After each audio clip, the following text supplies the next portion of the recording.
So, Devon, we're talking about auditory processing disorder. I'm thinking about a classroom. You've got lots of students. You think there's lots of brains in there listening. Is listening or different to hearing and processing? How does that work? Well, hearing is really, we think about hearing acuity, the very softest sound you can hear across a range of frequencies. And hearing basically takes place in the ear, within the cochlea. Right, so processing is something more than just hearing. Absolutely. Processing is then what happens to that signal when it leaves the ear and has to travel through the auditory pathway within the brain to the auditory cortex, where the final processing takes place. So auditory processing is really what the brain does with what it hears. So is it likely that you might have a whole bunch of students who look like they're listening, but there's just nothing actually going through that auditory cortex? Absolutely. It's probably, there's something going on, but the processing may not be happening effectively. And there are different aspects of processing that can be problematic in different students. Right, so it sounds like the brain's actually really working quite hard to process what it hears. Can you expand on that? Yes, well, the brain does have to work very hard, and particularly in a classroom. And one of the major difficulties with children with auditory processing disorder, and if I can just give a definition of auditory processing disorder, would be thought of as when something goes wrong with what the brain does with what it hears. And there are various aspects to that. One of the most common difficulties for students with auditory processing disorder is hearing in a noisy environment, just like in a classroom. Yeah, well, there's plenty of that going on, I can assure you. So, from experience, having been in a classroom, sometimes, it's the classic thing, I wonder if I can hear myself think. So someone who actually has the disorder, that they might actually be experiencing quite a lot of stress, I would imagine. Absolutely. And you'll often hear parents say that these students are exhausted at the end of a school day because it's taking all of their energy to listen. They have to work so hard to listen, to keep listening to what the teacher's saying. So the art of actually listening then becomes not only difficult and frustrating, but then something that, almost like a skill that poor student has to work on, perhaps harder than somebody else.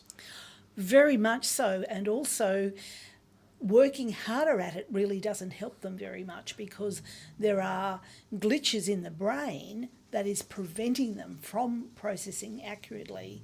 So it's like when a teacher says to a student, just work harder, if the mechanisms aren't there for something to be processed, telling them to work harder doesn't help.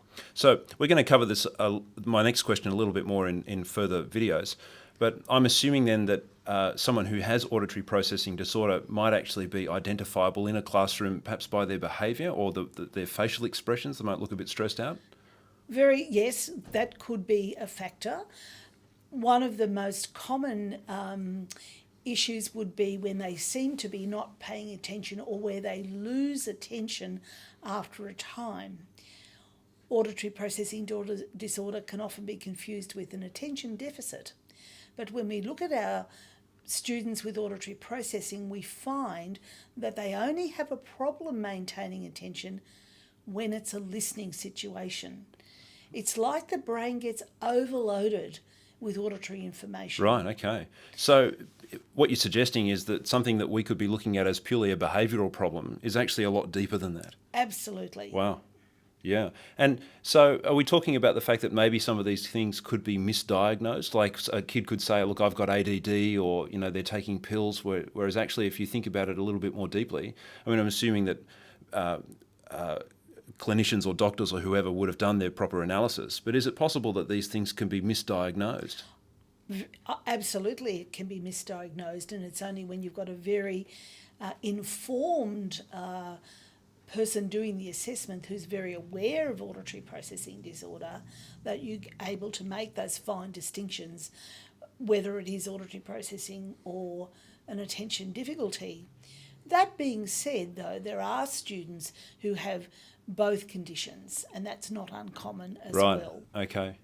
So I'm just wondering, just for the sake of a bit of a graphic here, does the auditory processing happen in a particular part of your head? Can you point to it? Like, Is it in the front or the back, or where's it happening? Basically, when the signal leaves the ear, the peripheral hearing system, the cochlea, from there, the signal has to travel along the auditory nerve through a pathway through the brain stem, and up into the auditory cortex, which is basically in your left temporal lobe.